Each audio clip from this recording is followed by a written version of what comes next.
Hey there, YouTube. I'm Ikitsu. This is the Ikitsu Times. Welcome to my channel. Welcome to a little bit of Sins of Solar Empire 2. So we're into the Titans. I don't like these things that much, or rather, I don't think about them that much, so my opinions about them won't matter too much. So the thing is, if you're playing single player, and you're, in particular, if you're up against the AI or something like that, generally speaking, a Titan in a 1v1 is too expensive to really be worth getting. What'll happen is you could have the resources to get one of these things, or I could build like 12 capital ships, go up and beat the opponent up, and then just win the game.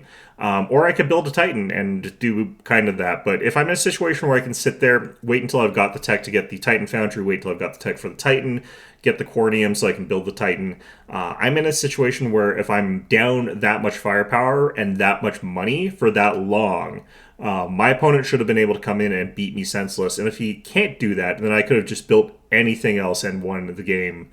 Anyway, so getting the Titan is rarely a good call in this sort of scenario.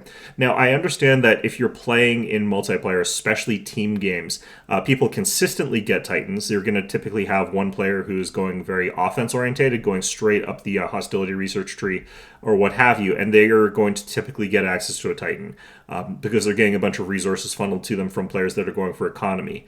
But in the 1v1 against the AI or against even a real person, you're leaving yourself vulnerable for a really, really long time where they could be getting like tons and tons of really powerful ships and just going and beating you up while you're spending all that time getting access to a Titan. So it's a different dynamic in that sort of situation there. But in any event, let's talk about these things because they are interesting. You can use them. They are something I think that you can play around with. They are very, very expensive, and you can only have one of them per faction. For Advent Wrath, your Titan is the Coronata, which is probably in some ways the weakest one, but it can actually get really, really out of hand. So let's take a look at this thing here. So the Coronata Titan has got 750 durability. It's got 11,000 shield points, not 1,100, 11,000. 1,850 armor points, 12,500 hull points, and 480 antimatter. In spite of what those numbers look like, this is actually a little bit flimsy for a Titan. Its armor stat is pretty bad. Has an armor strength of 100. It's got 625 maximum speed. But I would say that this is on the sort of flimsier end of things as far as Titans go. So for armaments, we're also looking at something that's kind of weak. We got 5 Strikecraft squadrons. We've got 8 heavy beams at 12.5 damage per second with 500 pierce. That's going to bring you up to a total of 100 damage per second with 500 pierce. You've got 6 heavy plasmas at 5 damage per second with 750 pierce. That's 30 damage per second. And again, these are base values. You have to get higher when you get the techs. You've got 12 medium lasers at, I believe, 6 damage per second at 200 pierce for a total of 72 damage per second, and you've got 17 PD lasers at 2.5 damage per second with 0 pierce. I believe that gives you 42.5 damage per second from your PD lasers. So this thing is absolutely bristling with fairly substandard weapons for a Titan. What's worse is that unlike every other Titan in the game, the Coronata does not actually have any unique items, really. Well, it has a couple, but it's basically got additional armor and shield booster, which is shared with the Eradicate Titan. So the Eradicate also has like the extra missile launcher. If you look at the Ankle and the Ragnarov, they've both got extra items that you can slap onto them. If you look at the Verastra or the whatever the Vasari Alliance one, I can't remember what it's called off the top of my head. Those guys have lots of really powerful weapons, like the extremely overpowered phase cannon that they can add to their Titans. So all of them are way, way stronger in a straight-up fight than the Advent Coronata after they've got those upgrades. Even things like the Vex Amplifier, amplifying all of these weapons, isn't going to put you into a category where you're doing like super high damage in a fight, Titan versus Titan. So how do you actually compete with the Coronata, given that it's kind of like that? Well, its abilities are way stronger than they look. The other nice thing about this thing is like how strong it scales. But if you've got a level 1 Coronata with like even with items, it's probably arguably the weakest of all the Titans. You need to get levels on this thing for it to really, really shine. And that's because of Unity Mass. So this thing has a cooldown of 25 seconds, got a range of 8,000, has an antimatter cost of 125, but that drops down to 75 at maximum level, and it has a damage rate of 200, 400, and 600 at maximum level, with psi power scaling that also scales. It's 1 damage per psi power, so 1 to 1 at level 1, it's 2 to 1 at level 2, and at 3 to 1 at level 3. And what's so scary about this is how much psi power you can get onto a Coronata. Pierce is 1000, so you're capable of punching through star bases with this. It's got a duration of 5 seconds, so that's that damage over time for 5 seconds. If you've got something spamming guidance on this thing, it gets really, really dangerous really, really fast at higher levels. If you have a level 5 Coronata, it can shred other Titans extremely easily. And it has here psi power per nearby ship 1 and max targets. So the max targets and the psi power for nearby ships is like your allied ships, and the max target is allied ships that are capable of giving you additional psi power. You only hit one target when you're shooting Unity Mass at something, so you don't actually get to shoot 50 targets. So if you have 50 allied ships around you, you gain an additional 50 psi power. And this one scales up again to 150. So the key thing about this is that with Advent Wrath, you can get a lot of psi power onto this thing. We're talking like the 100 from the baseline text, you're getting another 100 from the Harmony circuit, you're getting another 100 because the Psionic Dynamo gets charged by Unity Mass really, really quickly, especially if you're using guidance on this thing. And then you've got the ability to get the extra 30 from your culture, an extra 50 from a building, and then 150 from Unity Mass. So you're looking at like 530, and then you can cast Avatar and get up to 630. So if you're at 630 psi power and you're getting times 3 psi power to your damage on the Unity Mass's damage rate, you're dealing about 1,890 per second from psi power alone, so 2,490 per second damage for 5 seconds, with an uptime of like actually pretty good if you've got guidance. Plus the guidance is going to give you that extra 45 psi power, but we'll ignore that for now. So you're looking at a crazy good amount of damage at that point in time from Unity Mass. Probably the highest damage per second out of any of the Titans, including the ones that have phase cannons attached to them. Now it does take your entire fleet circling around the Coronata, basically making it capable of doing that. But if you've gotten to a situation where you're spamming out Unity Masses and you're getting that level of damage out of it, it's really, really good. Okay, you're talking about tens of thousands of damage per cast of Unity Mass. You're talking about cast Unity Mass once, and you're practically popping a capital ship. You're getting kind of close to that. You're popping Unity Mass and you're like stripping off the entire shields off of your opponent's Titan. You cast it again, you get rid of all of their armor. You cast it a third time, and you've cracked through like most of their health. It's a very, very scary ability at those sort of ratios. But again, you have to scale it. If you're at level 1 Unity Mass, it's not going to give you that much damage, even if you've got lots and lots of psi power. You're talking about like 830 damage per second. Like, that's scary. 830 damage per second is scary. It's going to be even less than that. It's going to be like 730 damage per second. But that's still good. It's nowhere near enough to be intimidating, right? Like, you're not catching up to the other ships with that. So, next ability here is Subjugation. This one is actually kind of a bad ability in a lot of ways, but I still think it's very fun to take. It has a cooldown of 90 seconds and an antimatter cost of 200. I actually have to bring up the stats for this one because I use it so rarely and look at the numbers so rarely that I don't actually know what its full numbers are here. Yeah, so the antimatter cost goes down to 100 at maximum level, and it has a cooldown of 60.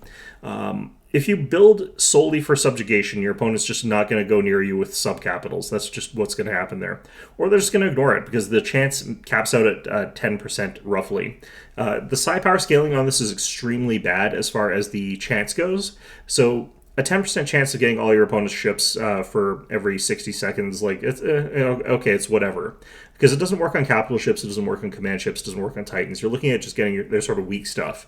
That's risky to take into Advent in some situations anyhow.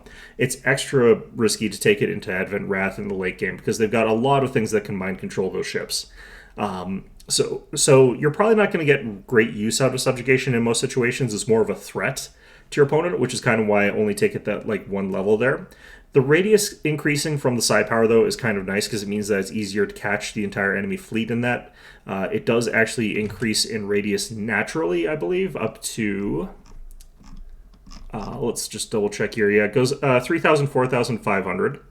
And the psi power also increases the radius. So you can get this across like a pretty good chunk of a gravity well. But... this is more for the threat of using subjugation against your opponent, so you can take over those types of ships that they don't take them. Once they stop taking them, then it stops being really useful for obvious reasons there. Unity mass is definitely something that can also feed into this, so if you get the combination of the two, that can actually work out quite well. The next ability is Suppression Aura, and this one's actually really, really good. The radius also increased based on your psi power. So this can also cover basically a gravity well. It goes 3,000, 4,000, 500, 1,000, and it's a passive. You don't have to cast anything. But what this one does is it reduces the enemy's maximum speed by minus 10%, minus 20%, minus 30% at maximum level. And then that scales by psi power at a rate of about half of your psi power divided by 10. So if you've got, say, 100 psi power, it'll reduce it by an additional 5% there. So when we're looking at that sort of like 500-ish, you're dropping everything down by an additional 25%. Maximum speed and maximum weapon damage, these both sort of go the same way. Those got minus 10, minus 20, minus 30. So you can pretty easily get to like minus 60%-ish with this, which is pretty crazy, actually, how powerful that can get. Suppression Aura I actually really like for this, and I think that you can get interesting builds based around that now that you don't need Unity Mass as much. But for the scary sort of dueling and stuff like that, Unity Mass is absolutely the choice for that. So your last ability is Repossession. This is the one, like, for a Titan that I would almost consider, like, you could just skip it. What happens with this is you just have a cooldown of 6 minutes, got a range of 5,000, costs 300 antimatter. You just go ahead and you cast it on a planet and you just sort of take control of it. I'm not actually sure, but I don't believe that a Titan or a Starbase Shield actually stops Repossession. I'm pretty sure that that actually just still lets you take it in spite of that, because it's no longer invulnerability. Planetary shields are now just capable of giving you a larger amount of hit points functionally to your planet. Haven't tried that. I should probably actually get around to trying that, but I actually rarely get to Repossession. When I was talking about, like, it's hard to actually get to the point where you can get a Titan, getting a Titan even to level 6 is even less likely. That's very, very difficult to do without the game just ending way before you get there, without deliberately farming stuff so that you can just get extra points off of it. Certain maps you can do that. This map is not one of them, but let's say that these guys were pirates here. You can set up a base over here, have the Coronata go there, and the pirates will stream in constantly, and they'll fight the Coronata and whatever else you've got there, and you'll get a bunch of levels for free with the Coronata, but it's a slow process. It's not really one that I think is that worthwhile. So let's take a look at what we can get that would make this thing a little bit better. So starting off at level 2 lets you start off with 2 of different abilities. Unfortunately, you don't get the ability to get to level 3 at start, but that's pretty okay for this thing here. Psi Power is extremely good for this thing. You do definitely need that. The Psionic Dynamo is really good for it.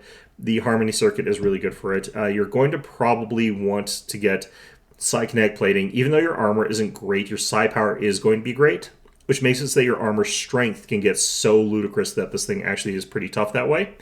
You can kind of ignore the guns, but they have got enough that the Vex Amplifier is good, and if you've got all of that Psi Power spooled up on it, your attack speed is going to end up getting really crazy. So at the very least, you could be firing like 3 times faster with your beams, making it so that you've got like 300 damage per second beams. That could be okay. This is also a pretty okay choice for the Brilliance Array blueprint.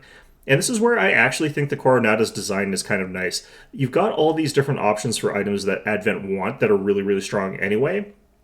And a lot of the times, like, you've got these sort of items that are specifically designed for your Titan.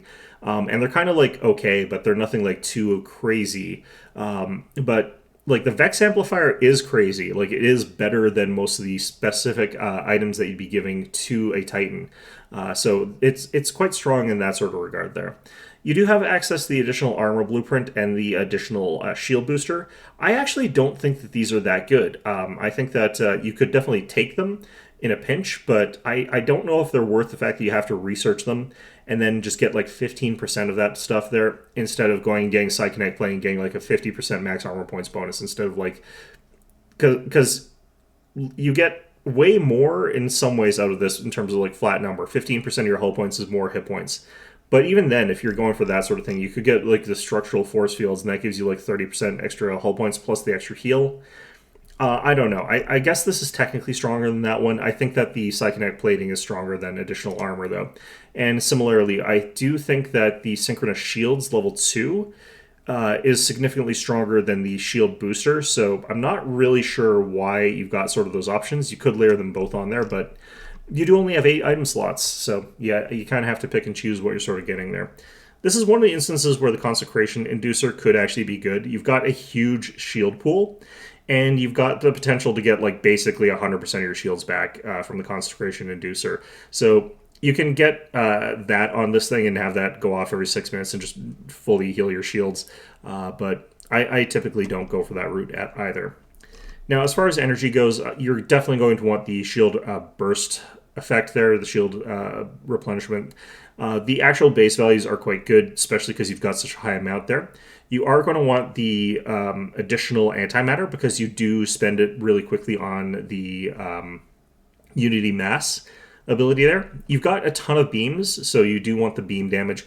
Your lasers are secondary, but they're still okay. The energy accelerator is quite good for you because you've got a good amount of plasma in addition to beams, so the combination of the two can get a good effect out of those. I don't think you have enough dedicated plasma for you to want to get the specific plasma concentration effect there, but the plasma upgrades are still nice to have as a general rule. I don't think, though, that you just go for a full gun build. The absolute most in terms of offense that I would care to get on this is Hastened Acceleration, Vex Amplifier. But if you really wanted to, you could also throw Plasma Concentration on. I just don't think that that's the best call for this particular one. Going further down, though, you've got access, of course, to all of the extra hull point armor bonuses. These are fine. The shield ones are probably going to be more important for you. Get these ones sort of like as well because you're just going to get them eventually anyway. But definitely the other stuff is more important. So you're Advent Wrath, so you don't have access to the same stuff as Advent Reborn, but you do have access to, of course, the additional psi power. We mentioned that sort of as we were going along. Very, very good for these guys. Fury of the Unity, not actually that important. Doesn't boost the damage from your abilities, so I would say that this is a little bit lackluster on this particular ship here. It is nice if you're going for those gun builds, if you have got like the full psi power anyway, you've got like 700 psi power or whatever, the Vex Amplifier, at least you're still getting good value out of that at that point in time. So it's there. It does help. This thing does have a lot of guns. It's just not what it's known for. Now, for Unity, I sort of mentioned this already. The big important thing here is Avatar. If you can get the additional like 100 psi power onto this thing, or like 100 psi power, plus the extra 30% energy weapon damage, especially because this is all energy weapon, this thing becomes extremely deadly. It just starts popping stuff out of nowhere. People are going to have a really, really hard time resisting this thing. Melts through Titans, melts through capital ships. Nothing you can do to stop it at that point in time. And its cooldown is 60 seconds at this point, with a duration of 60 seconds. So this can actually just be up there 100% of the time at maximum level. Extremely good. They've got it in the picture for the ability, like for a reason. Cast it on your Titan and have that sort of go to town there. Cast guidance on it. Just have it melt everything with Unity Mass. You won't regret it. Fury, probably not that relevant for this particular ship. It does have enough secondary guns, though, that if you find yourself getting swarmed by stuff, you could use this sort of help turn that. Not really my first choice as far as stuff for this particular ship goes. It has negative synergy with conversion. You've got that ultimate ability here in repossession, so you just don't need it.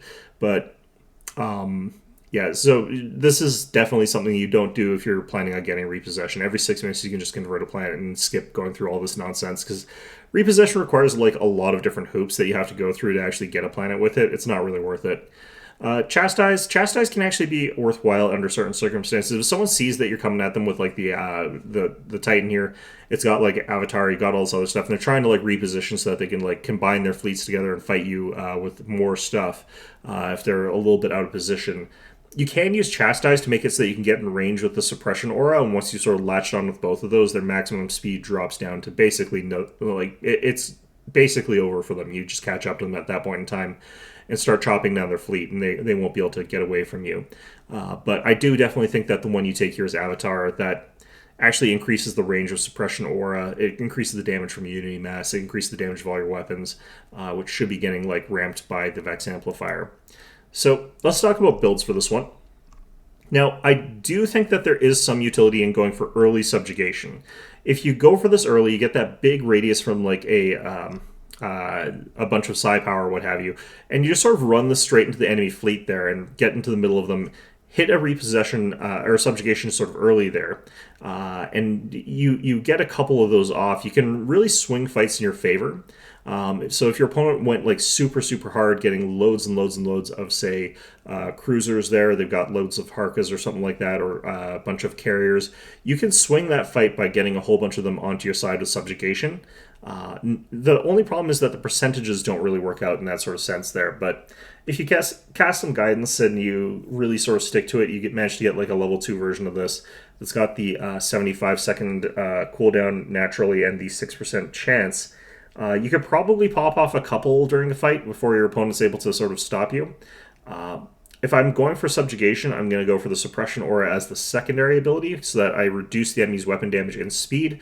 This gives me more time before my Coronata gets destroyed, where I can use subjugations over and over and over again. If I'm going for this kind of build, we're obviously still going to go for the Guiding Mentor. We're still going to take the Harmony Circuit. We're going to take the Harmony Circuit, we're going to take the Silent Dynamo. I'm pushed over a little bit because this Mass Negation Core that we picked up, which is an artifact, we don't count that because we don't have that as a guarantee. But we have to make this one really, really tanky. So we got those two items that are going to give us all that psi power. We're going to definitely want to get just like synchronous shields. We're going to want potentially the Consecration Inducer. We're going to want the Psychinetic Plating for those three. At that point in time, you're a little bit free, in my opinion, for the last few there. I think that you could definitely do worse than getting the additional armor stacked on top of the Psychinetic Plating. That can actually get really kind of great. And then we get the Vex Amplifier just for the hell of it at that point in time. And we could also throw in something like the either the Energy Accelerator or the Brilliance Array. Either of those would be good for this sort of situation here. So what we'd be doing here is we'd be taking Subjugation up to 3 as fast as we can. Get that Suppression Aura. We're going to go for a bit of psi power scaling, so we're going to get 1 level of Unity Mass as well for this, because that gives us that psi power that makes the Suppression Aura a bit better, and the Subjugation a bit better. Then we get, instead of Repossession, more Suppression Aura. Honestly speaking, like this one we can kind of skip most of the time. If we really, really want to, we can take it, but I generally find myself like in a situation where I can avoid getting this if I don't need it. So that build, basically, you're a super tank. You can absorb a huge amount of damage. You could even just go all 6 tank items and then the 2 side power items. That's also totally viable with this. What you would basically be is just unstoppable, and you'd just be subjugating any enemy ships that sort of they happen to throw at you. One of the big problems, though, with subjugation as well is that the more you use it, the less effective it's going to be, because your opponent is going to stop having like smaller ships because you've subjugated them. In which case, you sort of have to switch over to doing something else. I don't like this. In the super late game, your opponent can be like, okay, my small ships keep getting subjugated. I can't do anything with them. I might as well just switch over to all capitals because I can't use those smaller ships. And there's some good to that. There is some use in making it so your opponent is getting all capital ships. But if they lose that sort of ability to get those smaller ships, subjugation suddenly becomes useless. So I kind of don't like it in that sort of sense there. So the other build is probably the most straightforward. This one you go for Unity Mass as the primary thing, and then you go for Suppression Aura as the secondary. In this particular case, what we want to get, of course, is the Harmony Circuit, the Psionic Dynamo. That's all going to be very important for this one. We're still going to go ahead and get the Psychinetic Plating in this one. I do still like the Synchronous Shield in this case. But we're a little bit more free with what we get here. I think we get the Vex Amplifier, I think we get the Energy Accelerator, and I think we get the Brilliance Array. This is still the best option for the Brilliance Array that's typically going to be in your fleet. That does leave us with 1 at this point. We're going to choose between either the Consecration Inducer or something like the Additional Armor, depending on what we think we're going to need. Additional armor is probably better against Visari, where we're going to be getting hit by phase missiles, whereas I think the Consecration Inducer is a bit better against tech. So this one provides enough gunpowder that we're able to do a lot of damage. We're getting that rapid scaling from the Vex Amplifier, and we do a lot of damage through Unity Mass. That's really where we're getting the majority of our damage. We don't have to focus as much on defense because we should be killing things off quickly enough that we don't have to worry too much about it. And the Suppression Aura being the secondary means that if they have got anything mean or nasty, we're at least reducing them down by like a decent chunk. Typically speaking, it's going to be like 40%-ish. Which is enough that this thing will just do fine there. In this case, we're not getting any subjugation at all until we get to level 8, at which point we just sort of go through that because we don't have anything else to do with it, but we're probably not even going to cast it at that point in time. The other one, the Suppression Aura. This is actually valid now, where we are able to use Suppression Aura as our primary way of doing things, thanks to the Coronata. Because the Coronata exists, if we go for a full suppression aura style build, we're able to sort of keep our opponent suppressed while our Oblivias do all the damage there, because they're really, really high damage as well. They can actually put out an amount that's comparable to a fully scaled up Unity Mass, if you look at the sort of three of them together. So in this case, what we're going to do is we're just going to max out Suppression Aura. We're going to spread ourselves out here a little bit between Unity Mass and Subjugation. Subjugation is more of a threat than anything. We want to take it in this particular case to sort of prevent our opponent from going into a situation where they're trying to swarm us with smaller ships, and we're really trying to lean them into that situation where they have to go all capital ships, because if they've gone for all capital ships and those are in a suppression aura, the Oblivia is really, really just good at tearing those apart from really, really long range, because you got the energy accelerators, they've got that extra range on the Oblivias. They're firing from like 12,000 units away. You've got them reduced in their speed thanks to the suppression aura. They've got their speed reduced by 60%ish, 50%ish, and you've made it so that they are getting reduced damage when they do get in range of your Oblivias. Makes it so that the Oblivias can destroy them with no problem. So with this build, what we're looking for, again, is the Harmony Circuit. You're still going to want the Psionic Dynamo. You're charging with Unity Mass and Subjugation together there. And after that, you're probably still going to want the Vex Amplifier, but I kind of like getting this one with a 5 of the different types of defenses here. I don't want to get the Hasten, I don't want to get the Energy Accelerator because we don't want to use that range necessarily, but the extra damage is still pretty good, so we could get it for that purpose anyhow. But it's going to be your choice of whichever of these defenses you want, and we're probably going to get the Brilliance Array in that case. I think that's a really, really strong build right now just because of how strong the Oblivia is. So, yeah, those are kind of the ways that I like building this thing. None of them are built around its guns, but several of them actually end up with really, really scary gun output. Just because you're getting something you're changing your beams from doing a total of 100 damage per second to doing 600 damage per second. It gets pretty crazy when you've got this fully ramped up there. But barring that sort of situation, the Coronata, tricky to use, still very, very strong. I think that most people are going to have a much easier time, though, with a lot of the other of the Titans out there. This one's going to appear quite weak to most people. But in any event, hope you found this one enjoyable, and of course, as always, hope to see you guys all next time.